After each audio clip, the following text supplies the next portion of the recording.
biasa Tuhan kita. Good morning church.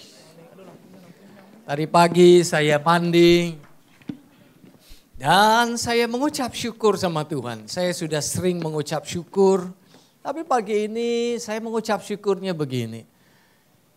Tuhan, hari ini saya mau khotbah. Kalau dulu saya khotbah ya bisa jadi beban.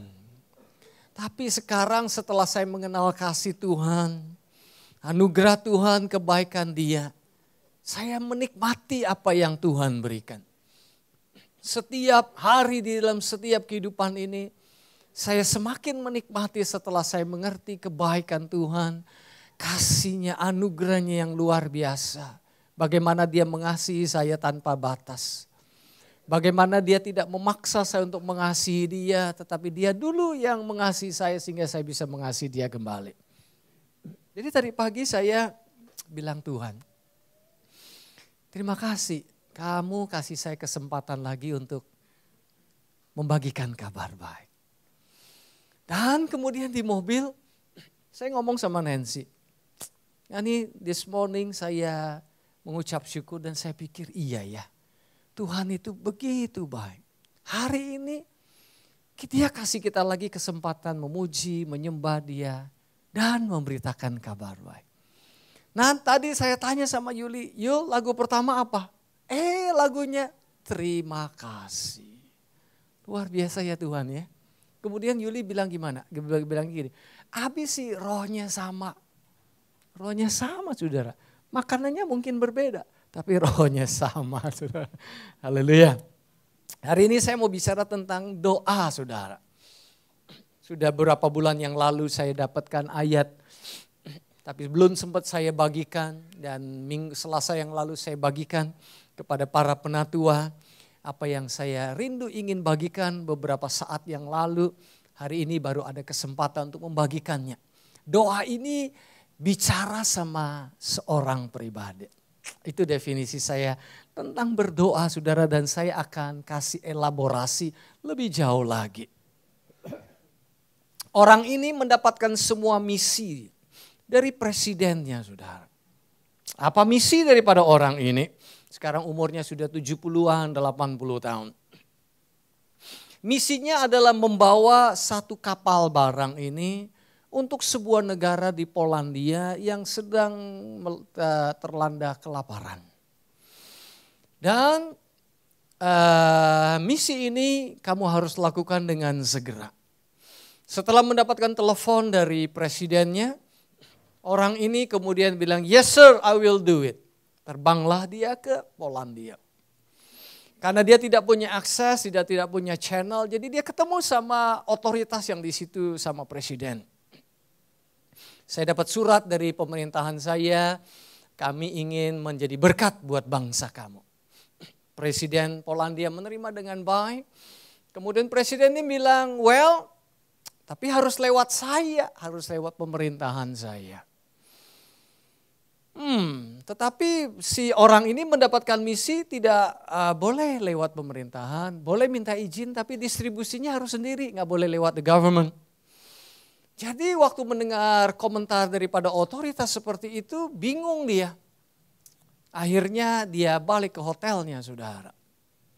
Karena tidak dikasih akses, sementara dia tidak punya akses yang lain, akhirnya dia pergi ke hotelnya. Dan kemudian dia ngomong sama babe dia yang di surga.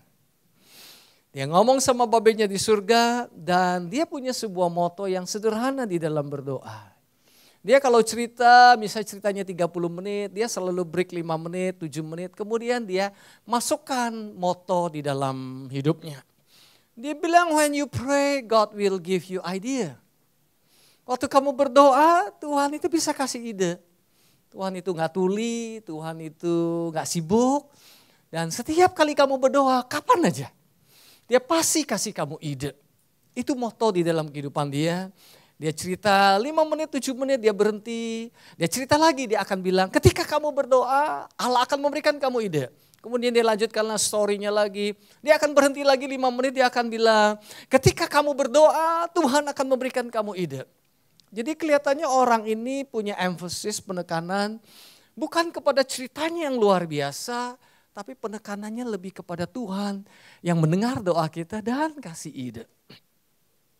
Akhirnya saudara dia pulang ke hotelnya, dia berdoa dan Tuhan betul kasih dia ide.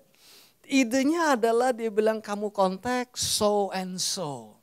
Akhirnya dia ketemu dengan kardinal di Polandia.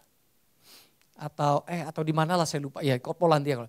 Dia ketemu sama kardinalnya dan kemudian dia cerita sama kardinalnya, dia mendapatkan misi untuk membawa barang yang begitu besar, bukan satu kontainer tapi satu kapal besar.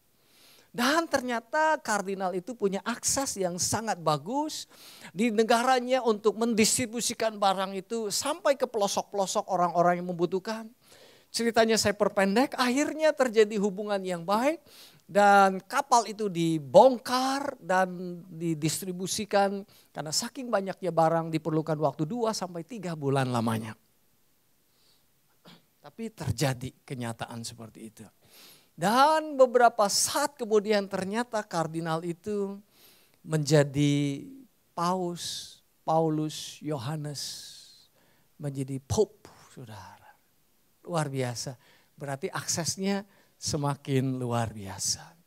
Ini testimoni yang luar biasa saudara ya, sederhana, berarti simple. Apa yang waktu saya dengar cerita ini saya ngomong sama Bapak saya di surga. Saya bilang, God, Father, you are so good.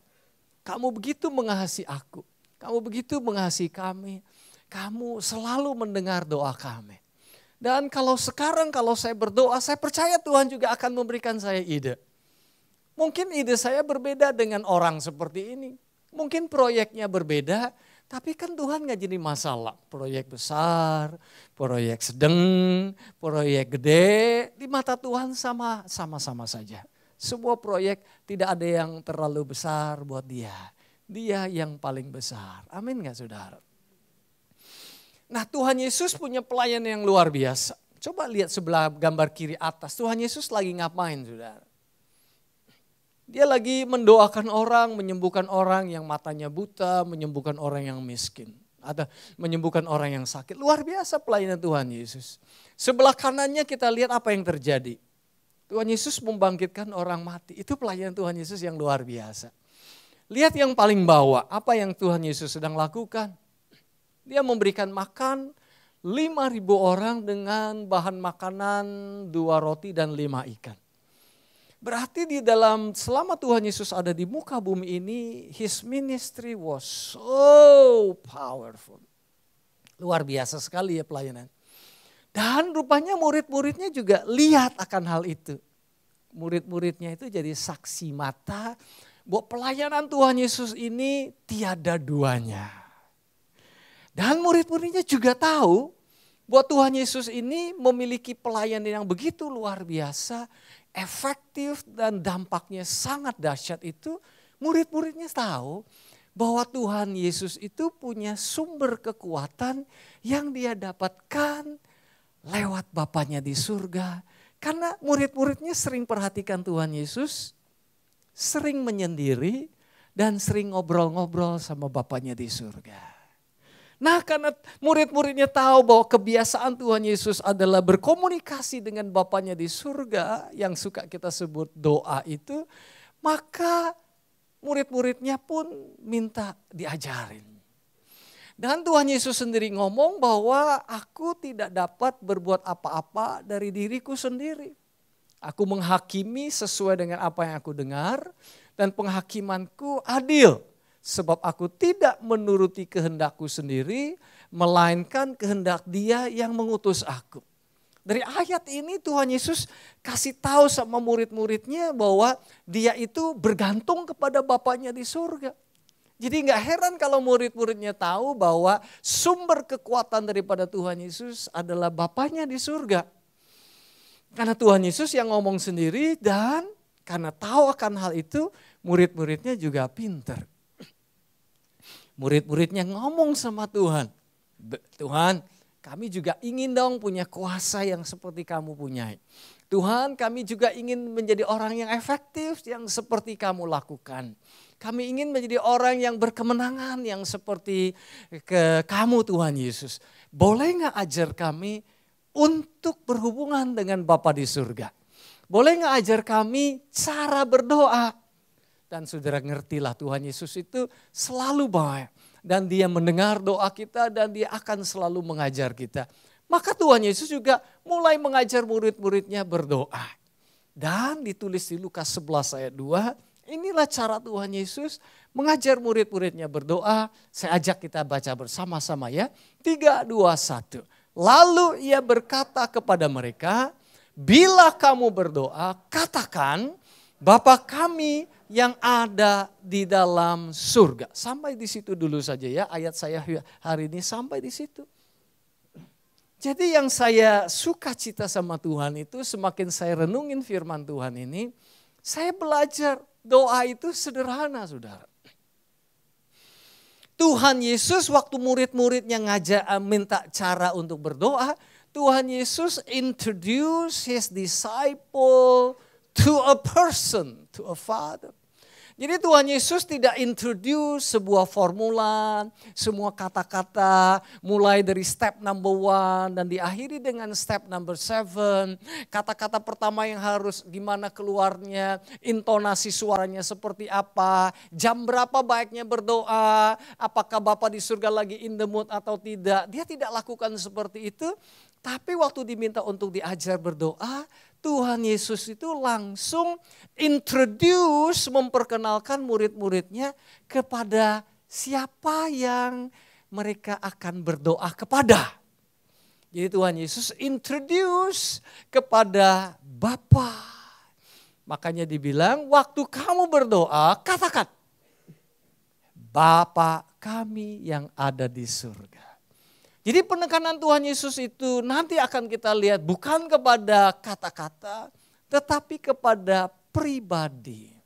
Dengan kata lain Tuhan Yesus kasih tahu murid-muridnya, waktu kamu berdoa, kamu akan ketemu dengan seorang pribadi, dan seorang pribadi ini kamu boleh panggil namanya sebagai Bapak, sebagai Dede.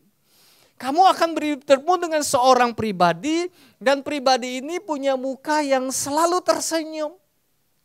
Pribadi ini selalu punya hati yang selalu terbuka untuk mendengar setiap doa kamu apakah itu besar, kecil ataupun sedang. Jadi Yesus mulai introduce, memperkenalkan cara berdoa yang baik adalah bukan hanya sekedar kata-kata tapi seorang pribadi. Keren saudara ya, keren sekali. Dan pada waktu kamu berdoa itu, kamu sedang ngobrol bukan dengan bos kamu. Kamu sedang ngobrol bukan dengan tetangga kamu. Kamu sedang ngobrol bukan kepada orang lain. Tapi waktu kamu berdoa murid-muridku, you are talking, you are conversing, you are communicating. Kamu sedang ngobrol sama seorang Bapa. He is a father. Dan Bapak itu senang ngobrol sama anaknya. Dan Bapak itu suka ya ngobrol ya. Suka bercanda, suka memeluk anaknya. Dan Bapak itu adalah Bapak yang baik. Dan Bapak itu adalah Bapak yang caring, memperhatikan. Bapak itu adalah Bapak yang selalu memberkati, bahkan pada waktu kita tidak sadar dia lagi berkati kita karena kita lagi tidur. Dan Bapak itu saudara nggak usah takut dengan segala yang ada, gempa bumi atau apa. Bapak kita itu jagonya universe ya. Dia nggak usah takut ada meteor yang kemudian akan jatuh di belakang rumah saya atau apa ya. Pokoknya Bapak itu is in control, dia itu luar biasa. Dan Bapak itu punya tangan yang selalu terbuka untuk saudara dan untuk saya. Itu yang diajarkan oleh Tuhan Yesus kepada murid-muridnya. Dan yang paling penting Bapak itu selalu mengasihi saudara dan saya. Itu yang Tuhan Yesus ingin kasih tahu kepada murid-muridnya. Dan dikasih gambar sama Carrie dengan tangan love. Gitu ya. Jadi Yesus itu mencoba untuk mengalihkan kebiasaan cara orang berdoa. Kalau when it comes to prayer, waktu udah ngomong sama doa itu, biasanya kata pertama atau pikiran pertama yang melintas adalah, gue mau ngomong apa ya di dalam doa. Biasanya begitu tuh orang-orang seperti itu. Jadi Tuhan ingin shift, ingin mengalihkan fokus dari murid-muridnya daripada hanya sekedar bermain dengan kata-kata, mengingat akan kata-kata apa yang harus keluar. Dia shift fokusnya dari kata-kata kepada pribadi, yaitu siapa Bapa kita di surga. Masih ingat saudara akan Bapa itu yang bertemu dengan presiden itu? Bapak itu yang mendistribusikan barang-barang itu. Jadi waktu dia balik ke hotelnya, dia berdoa sama bapaknya di surga. Dia ketemu sama presiden Polandia, tidak di welcome, ya, tidak diterima. Tetapi dia pulang ke hotelnya, dia bertemu sama babenya di surga. Yang notabene adalah raja di atas segala raja, yang notabene adalah presiden di atas segala presiden. Jadi kalau presiden yang lain kurang menerima, kalau misalnya ada gubernur yang lain kurang menerima saudara, atau orang lain yang kurang menerima saudara, ada kabar baik. Sudah boleh pulang ke rumah saudara, atau ke hotel saudara, atau di dalam bisnis dia sudah mengalami kesulitan, saudara boleh pulang ke rumah saudara dan bicara sama babe kita di surga. Amin gak saudara? Lihat kiri kanan bilang, untung aku punya babe yang baik. Haleluya. Amin saudara. Jadi orang ini punya moto yang luar biasa. Ketika saudara berdoa dan saya berdoa, Allah akan memberikan saudara apa? Pasti dia akan memberikan ide. Pasti dia ingin memberikan jalan keluar. Pasti dia memberikan sesuatu yang baik kepada saudara dan saya. Inilah caranya Tuhan Yesus mengajar murid-muridnya berdoa. Lalu Tuhan Yesus berkata kepada murid-muridnya, bila kamu berdoa katakan, bantu saya 3, 2, 1, Bapa kami yang ada di sorga. Itu yang Tuhan ingin lakukan dan Tuhan introduce, memperkenalkan saudara dan saya kepada babenya. How good is your heavenly Father? Babe kita di surga baik gak saudara? Baik gak menurut saudara? Baik, saya percaya. Saya ingin kasih saudara lewat sebuah cerita. Cerita ini terjadi di keluarganya Lili Bun. Saudara tahu yang waktu ada longsor hotel di mana tuh ya? Di Puncak atau di Bogor? Ya, saya lupa nama hotelnya. Saya dengar ceritanya kalau nggak salah jam 10 check-in cousinnya Lili Bun, saudara sepupu. Check-in jam 10 kemudian jam 12 itu longsor. Dan anak-anaknya lagi tidur, lagi longsor, lagi tidur. Dan dalam keadaan bahaya sepupunya Lili dia berkorban. Kan meninggal sepupunya. Berkorban untuk anaknya dan keluarganya. Wow. Itu terjadi sebelum Paskah tuh. 2-3 minggu yang lalu ada di news, ada di berita. Jadi waktu saya mendengar cerita seperti ini, hati saya terharu. Ada lu Bapak di bumi ini. Lili, sepupu kamu sempurna gak orangnya? Gak sempurna ya, masih bisa marah, masih bisa kesel. Seperti kita semua yang tidak sempurna. Tapi orang yang tidak sempurna ini masih punya hati untuk berkorban buat keluarganya. Is he a good father menurut saudara? Oh bukan good lagi, luar biasa pria itu. I'm proud of him Lili. My condolence to the family. Proud. Nah saudara bisa bayangkan enggak? Apalagi Bapak kita yang di surga. Kalau Bapak di dunia ini sudah begitu baik. Kalikan 1 triliun pangkat 1 triliun pangkat 1 triliun kali. Itulah Bapak saudara dan Bapak saya di surga. Oleh sebab itu waktu kita berdoa itu kesempatan yang luar biasa. Doa kita bukan doa yang merengek-rengek. Doa kita doa kepada Bapa. Bicara doa banyak orang berpikir mereka bukan ahlinya.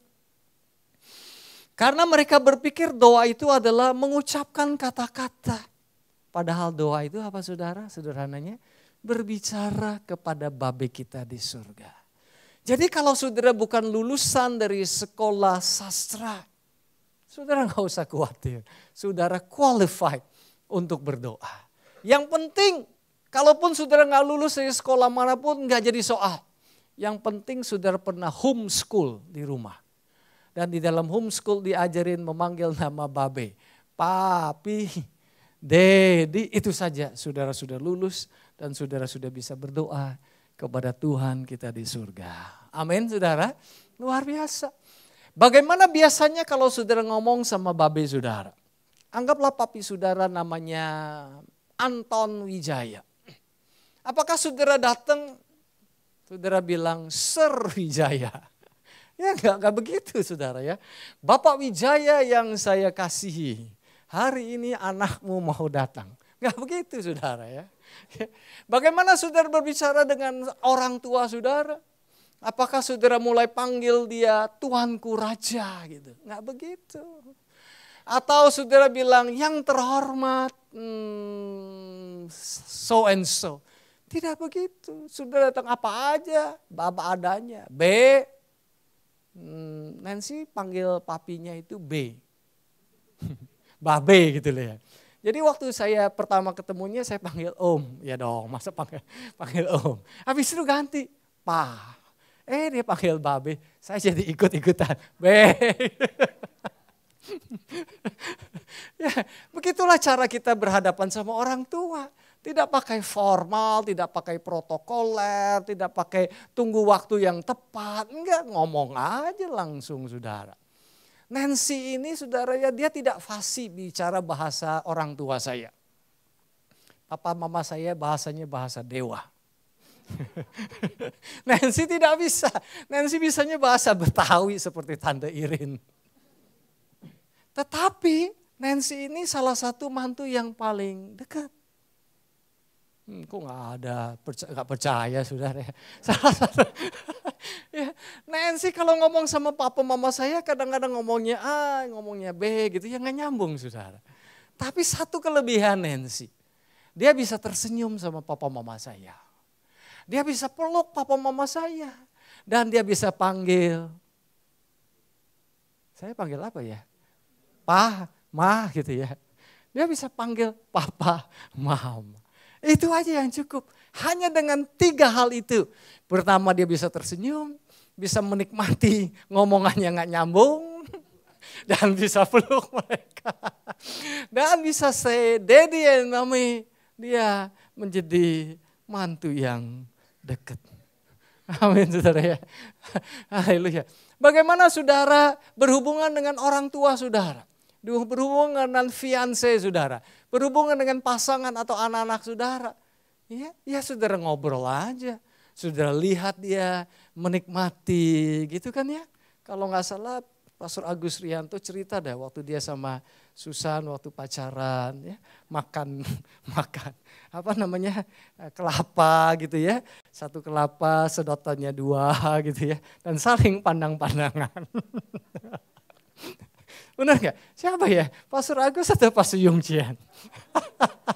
Oh jangan-jangan Pak Rudi kali saya dengar salah ya.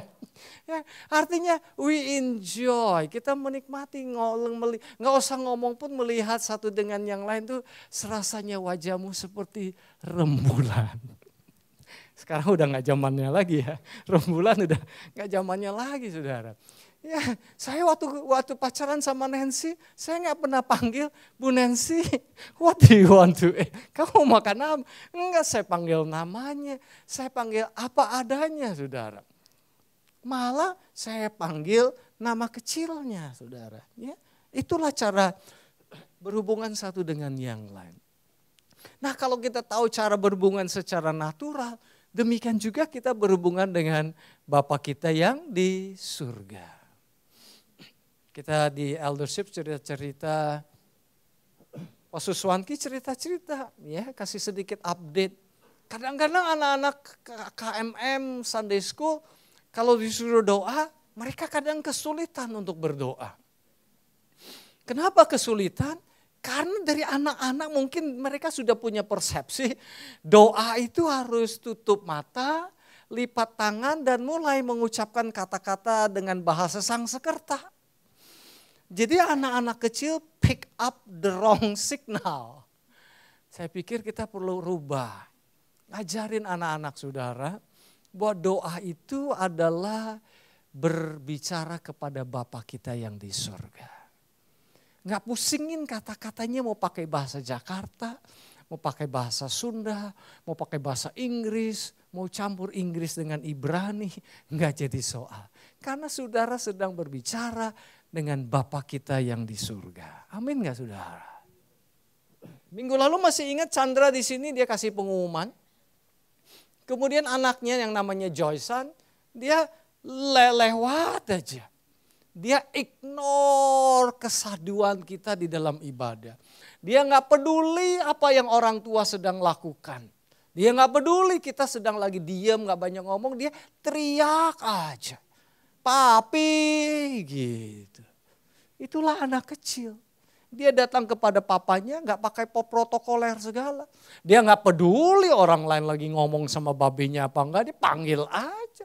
Dia nggak peduli papi maminya lagi ada urusan penting atau enggak, dia panggil aja. Kapan aja dia mau dia panggil aja. Dia nggak perlu sensitif dengan keadaan bapaknya. Itulah the simplicity, kesederhanaan daripada doa itu saudara. Ya ngomongnya juga belum petes ya si Joysan. Dia panggil saya suka main sama Joysan. Kalau hari Kamis kan mamanya doa di sini ngajak si Joysan. Jadi saya main sama dia. Dia kalau panggil saya belum petes saudara. Orang kan saya pastor, Paco. Nama bagus banget, Paco. Tapi saya nggak tersinggung tuh namanya anak-anak. Pacu. Sekarang udah mendingan ya, sudah mendingan sekarang. Saya sudah latih, saya bilang maminya latih dong yang bener manggilnya. Masa Pacul jawab bener ya. Belum petas saudara, nggak apa-apa. Saya nggak tersinggung. Saya nggak tersinggung, apalagi Bapak saya di surga. Dia nggak pernah tersinggung saudara. Jadi inilah caranya Tuhan Yesus mengajar murid-muridnya berdoa.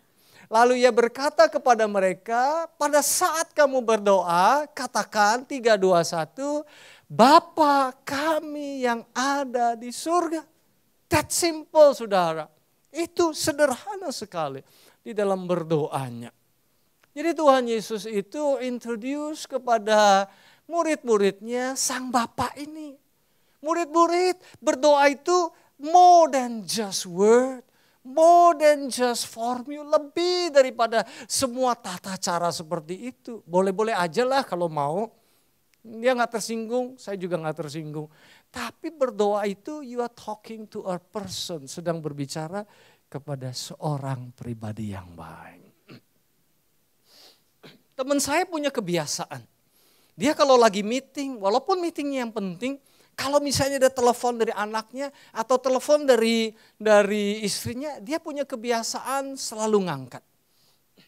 Dia punya kebiasaan seperti itu. Hampirlah gitu ya. Kecuali mungkin dia nggak dengar atau ada sesuatu yang sangat urgent yang hari itu juga mesti gimana gitu ya. Nggak disrupt the conversationnya. Tapi kemungkinan besar tuh dia akan telepon, dia akan bilang, maaf Bapak Ibu sekalian, saya pas ada telepon dari keluarga. Maksudnya apa? Tentunya dia lakukan ini tidak legalistik ya saudara ya. Tidak berarti ada apa lagi meeting penting kemudian harus, bukan itu maksudnya. Yang dia dengar cerita itu saya mendapatkan sebuah impresi keluarganya itu lebih penting daripada hal-hal yang lain. Bahkan keluarganya itu lebih penting dari pelayanannya. Jadi saya pick up signal itu. Kemudian saya sambung dengan Tuhan kita, Bapa kita di surga. Bapa kita di surga itu lebih mementingkan kita saudara. Daripada hal-hal yang lain. Do you believe that? Bapa kita di surga itu lebih penting saudara. Daripada ngurusin universe, galaksi. Do you believe so saudara? Saudara percaya enggak? Saya percaya betul saudara. Ketika kita berseru kepada Tuhan, dia pasti respon, dia pasti menjawab. Walaupun nih dia lagi meeting sama malaikat-malaikatnya. Pastor Yunce nanti koreksi saya kalau saya salah ya. Nggak tahu ada nggak di Alkitab Tuhan lagi meeting sama malaikat-malaikatnya.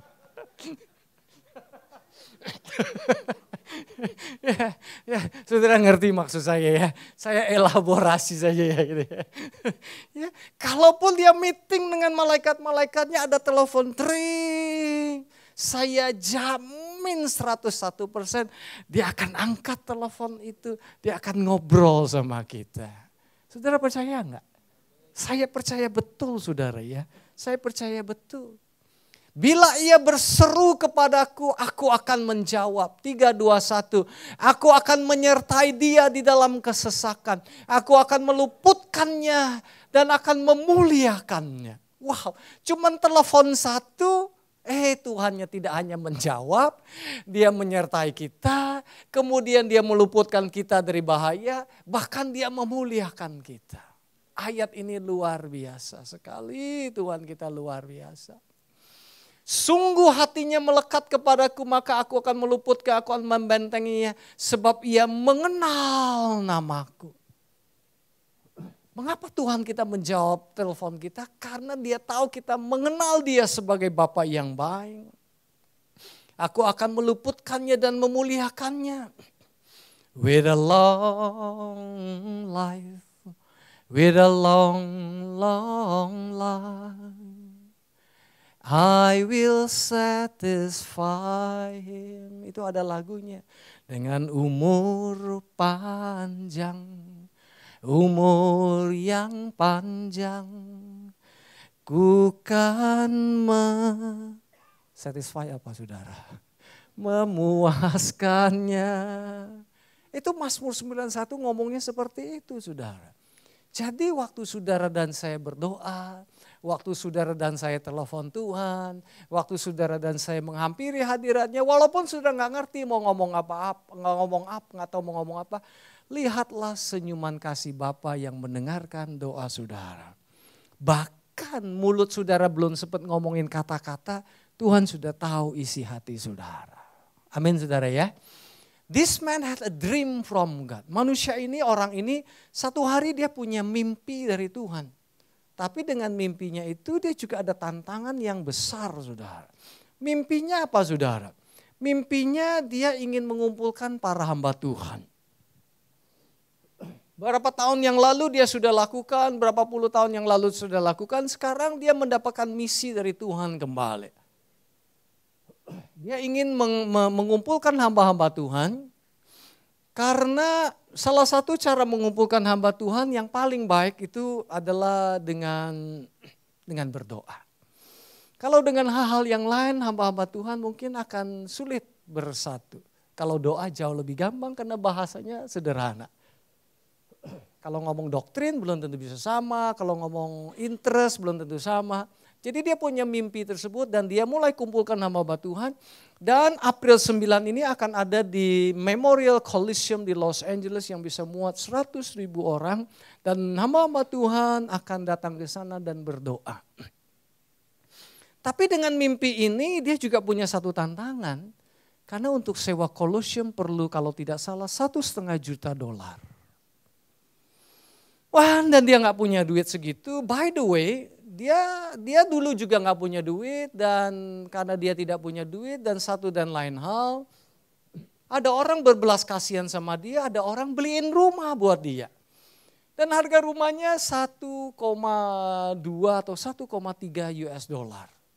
Dan sekarang hamba Tuhan ini punya rumah, dia tinggal bersama dengan anak-anaknya atau 4 kalau nggak salah anaknya, namanya Lou Engle. Tapi kali ini dia mau mengumpulkan orang begitu banyak, duitnya dari mana? Dan dia datang pada babenya. Babe, ini misi dari kamu. Ngumpulin hamba-hamba Tuhan. Duitnya dari mana? Kalau saya minta masing-masing satu-satu belum tentu mereka mau kasih. Bisa aja mereka bilang ini kan dari kamu tuh mimpinya bukan dari saya. Jadi akhirnya dia doa. Udah itu dia ngomong sama anak-anaknya, nak. Bagaimana kalau misalnya papi nggak punya aset yang lain, papi nggak punya tabungan. This is the thing that I have. Papi sih maunya tinggalin buat kalian sih harta benda ini, tapi gimana ya? What do you think? kalau kita jual rumah ini dan kita pakai untuk untuk kumpulin hamba-hamba Tuhan ini. To his surprise, istrinya sama anak-anaknya setuju. Dan akhirnya mereka put it on sale. Dan kemudian rumahnya dibeli sama orang lain. Dan kemudian uangnya dipakai untuk sewa stadium. Dan waktu mau dibayar, waktu yang belinya itu kemudian ngomong-ngomong sama Lou Engle, ngomong demi ngomong, kamu ngapain jual rumah kamu, buat apa, kamu mau pindah kemana. Kemudian Lou Engle mulai bercerita, dia dapat mimpi dari Tuhan, ini yang dia akan lakukan, dia akan sewa stadium. Orang ini tergerak hatinya, orang ini bilang, ini rumah tetap menjadi milik kamu, uangnya boleh kamu pakai untuk sewa stadium.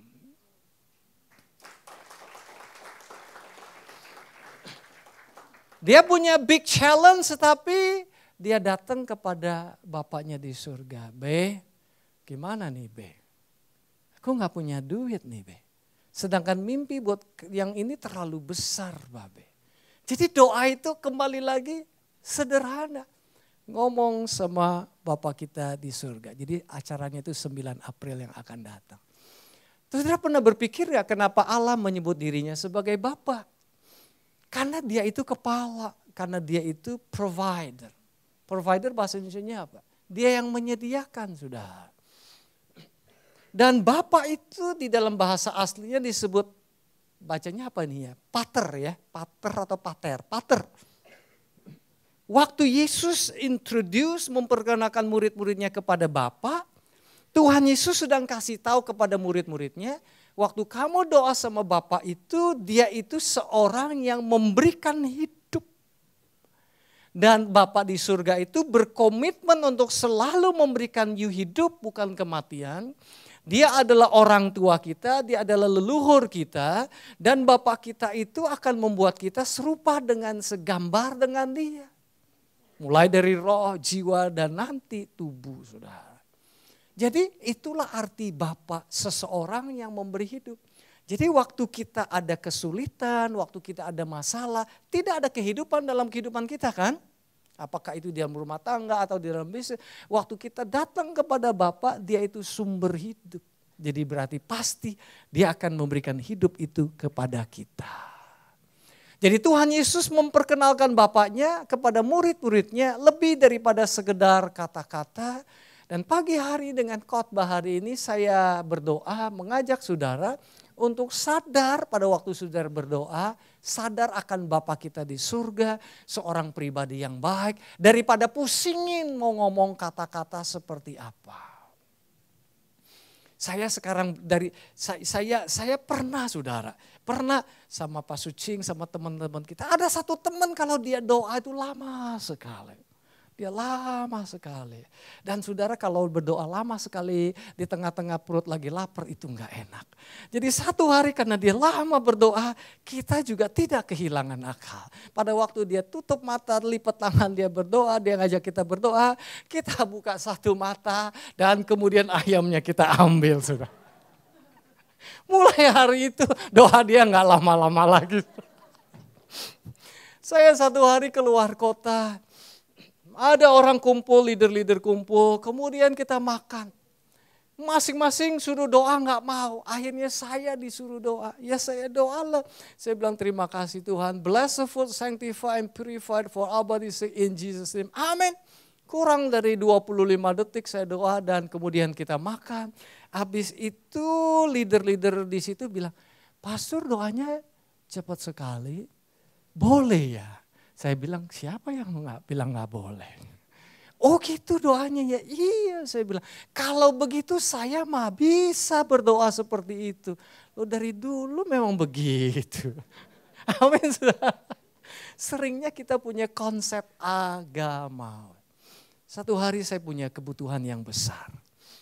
Ini ada bersama dengan teman-teman punya kebutuhan yang besar.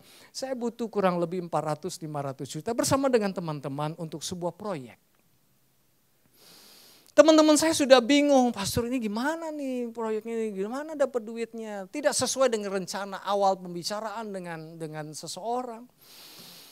Akhirnya saya diminta tolong untuk ngomong dan saya ngomong sama seorang teman. Saya bilang, Pak, teman-teman saya bingung. Saya juga bingung gimana ya biaya ini, gimana cara kita menyelesaikan. Ini kan namanya proyek bersama. Saya datang kepada dia dengan sederhana seperti itu dan kurang dari 5 menit. Dia bilang, udah biayanya saya yang tanggung semuanya. Just that simple. Saya nggak datang dengan mesti pakai kata-kata seperti apa. Saya belajar dari Tuhan. Babe, ini ada kebutuhan. Ini bukan kebutuhan for me, for everybody. Ya, miskomunikasi ini tolong Tuhan selesaikan. Just that simple. Doa itu sesederhana itu. Jadi biaya berapa ratus juta itu tercover dengan kurang dari 5 menit. Amin saudara ya, luar biasa. Ya. Israel itu memberontak, keras kepala, ditakdirkan untuk hancur. Di tengah-tengah kegelapan ini kita cenderung untuk berkata no way out. Kita cenderung untuk berpikir memang ini kesalahan yang tidak lagi bisa diperbaiki. Tidak lagi ada the second chance. Itu biasanya cara berpikir manusia, tidak lagi ada the chance. Tetapi di tengah-tengah kesengsaraan ini, di tengah-tengah kegelapan ini, saya bangga dengan Yeremia. Dia bilang, tetapi hal-hal inilah yang aku masukkan ke dalam otakku. Dia berkata, this I recall to my mind. Yang aku masukkan ke dalam otakku adalah bahwa Tuhan punya belas kasihan itu luar biasa. Kasih setia Tuhan tidak habis-habisnya. Rahmatnya selalu baru setiap pagi. Di tengah-tengah keterpurukan gak ada jalan keluar. Salah satu kekuatan, satu-satunya kekuatan dari Yeremia adalah dia bilang, this I recall to my mind. Inilah yang aku masukkan ke dalam otakku, aku taruh ke dalam otakku. Kalau diterjemahkan literal lebih enak. This I recall to my mind, ini yang aku masukkan ke dalam pikiranku sehingga aku punya harapan. Kalau aku masukkan ke dalam pikiranku tidak lagi ada kesempatan, tidak mungkin lagi aku bisa berubah, tidak lagi ada jalan keluar, aku tidak akan punya harapan. Tetapi yang aku taruh di dalam pikiranku adalah the steadfast love of the Lord. Kasih Tuhan tak berkesudahan, tak habisnya rahmatnya, selalu baru setiap pagi, baru setiap pagi, besar setiamu Tuhan, besar setiamu. Kata baru itu artinya fresh. Berarti lebih baru dari kemarin. Lebih baru dari minggu yang lalu. Every day, the loving kindness of the Lord, kasih setia Tuhan selalu baru. Konsep Allah sebagai Bapa, saudara akan jarang ketemu di perjanjian lama. Paling 15 kali disebut. Tetapi waktu Yesus hadir, dia bicara Allah sebagai Bapaknya 150 kali. Hal ini membuat orang Yahudi berang. Kenapa? Karena konsep Allah sebagai Bapa berarti saudara dan saya anak-anaknya. Berarti saudara punya hubungan yang sangat istimewa dengan Bapa di surga. Perjanjian lama hanya 15 kali, Yesus bilang 150 kali. Yesus ingin menekankan kepada murid-muridnya, hei murid-murid, bukan kata-kata yang penting, tetapi pribadi ini loh yang dimana kamu ingin ajak ngobrol di dalam doa. And his name is Father, dia Bapa. Paulus menyebut Allah sebagai Bapa 40 kali di dalam surat-suratnya. Rasul Paulus mengerti bahwa Tuhan dia adalah Bapaknya di surga. Dan sebab kamu tidak menerima roh perbudakan yang membuat kamu menjadi takut lagi. Tetapi kamu telah menerima roh yang menjadikan kamu anak Allah. Oleh roh itu kita berseru. Bantu saya membaca 3, 2, 1. ya Aba, ya Bapa. Musician. Aba itu daddy lah gitu. Panggilan yang intim dari seorang bapak. Gak cuman bapak, tapi ayah atau daddy. Inilah cara Tuhan mengajarkan. Dan Tuhan menutup dengan ajaran seperti ini. Pada waktu saudara datang kepada Tuhan dengan sebuah kebutuhan. Atau menikmati dia. Dan saudara butuh roti. Kira-kira Tuhan akan kasih batu? Ini terjemahan bahasa Indonesianya salah. Salah betul. Saya sudah perbaiki. Pada waktu kita minta ikan, dia kasih apa saudara? Nggak mungkin dia kasih ular. Jadi Tuhan Yesus mengajar tentang doa, diakhiri dengan cerita seperti itu.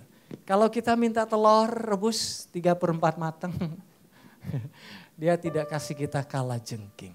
Itulah Bapa kita di surga. Dan dia bilang jika kita sebagai Bapa di bumi jahat bisa memberi yang terbaik, apalagi Bapa kita di surga, dia tidak cuma kasih kita roti, dia kasih pribadinya sendiri. Dia kasih Bapa itu kasih rohnya sendiri hadir di dalam bentuk Roh Kudus. Saya ajak kita bangkit berdiri. Saya akan ambil berapa waktu ini menyiapkan waktu buat saudara berdoa. Saya ingin saudara bersama-sama dengan kita semua menghampiri Bapa kita di surga. Saya berdoa supaya kesadaran akan Bapa ini membuat doa kita menjadi semakin menyenangkan. Saya berdoa supaya kesadaran akan Bapa ini membuat kehidupan doa kita bukan lagi sebuah pergumulan, tapi sebuah sukacita. Saya ingin membuat kesadaran akan Bapa ini sehingga saudara dan saya tidak perlu khawatir di dalam setiap kehidupan kita. Apapun kebutuhan saudara, kecil besar, sedang, Bapa kita itu baik untuk menyertai kita. Amin saudara. Jadi pakai waktu 7 menit ini, 10 menit paling lama, nikmati Bapa kita di surga. Nikmati. Saudara boleh nyanyikan lagu ini, boleh. Nggak mau nyanyikan, biar kita semua singers yang nyanyikan, it's okay. Yang penting saudara berhubungan dengan Bapa kita yang ada di surga. Dia ada di tengah-tengah kita. Kau Bapa yang mengasihiku, kuasa-Mu memulihkanku. Kita nyanyi dengan lembutnya. Hati yang baru Kau berikan untukku dapat melihat rencana-Mu indah bagiku. Kau ada di setiap jalanku. Hatiku haus dan lapar akan Engkau. Bapa yang baik, Kaulah segalanya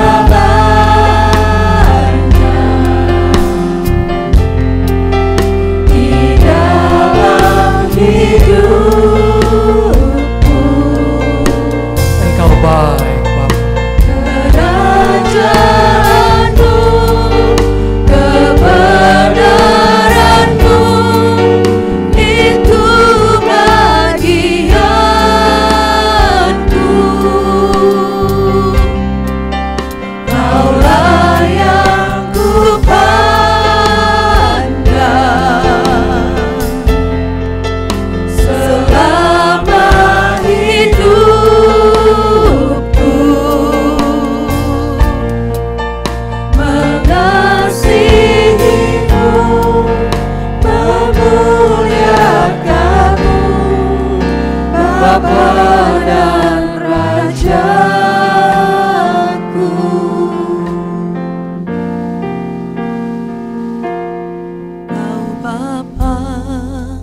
yang mengasihiku. Dekati Kuasamu Bapa di surga memulihkanku. di dalam doa kita. Hati yang baru Kau berikan. Nikmati berkomunikasi dengan Bapa di surga. Melihat rencana Kebutuhanmu indah Tuhan bagiku. Kau ada datang kepada di Dia setiap jalanku. bukan cara berdoa kata-kata, Hatiku haus dan lapar akan Engkau. Holy Spirit touch. Kaulah segalanya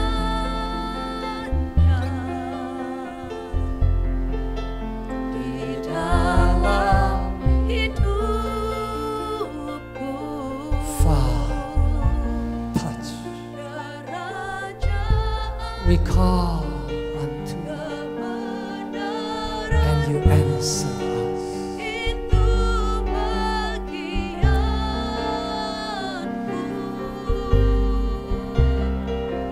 Kaulah yang kupandang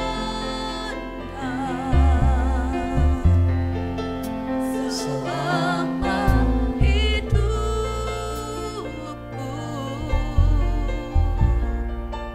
Mengasihimu, memuliakanmu. Izinkan Bapa di surga mengasihi kita, memeluk kita, menjamah kita. Nikmati Bapamu, pandang wajahnya, nikmati hadiratnya. Kerajaan,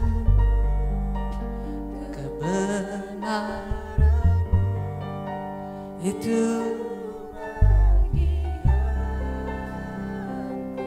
Bapak akan drop meetingnya hanya untuk saudara dan saya. Selama hidupku. Lord, bring that awareness. Bawa rasa itu, revelation itu, kesadaran akan Engkau.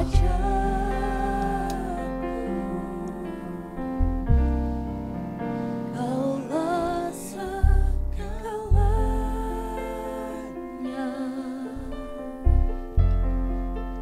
di dalam hidupku.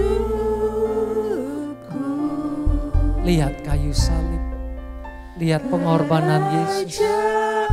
Dari situ saudara bisa melihat siapa Bapa kita di surga. Jangan pernah berpikir Bapa kita nggak baik, Dia baik.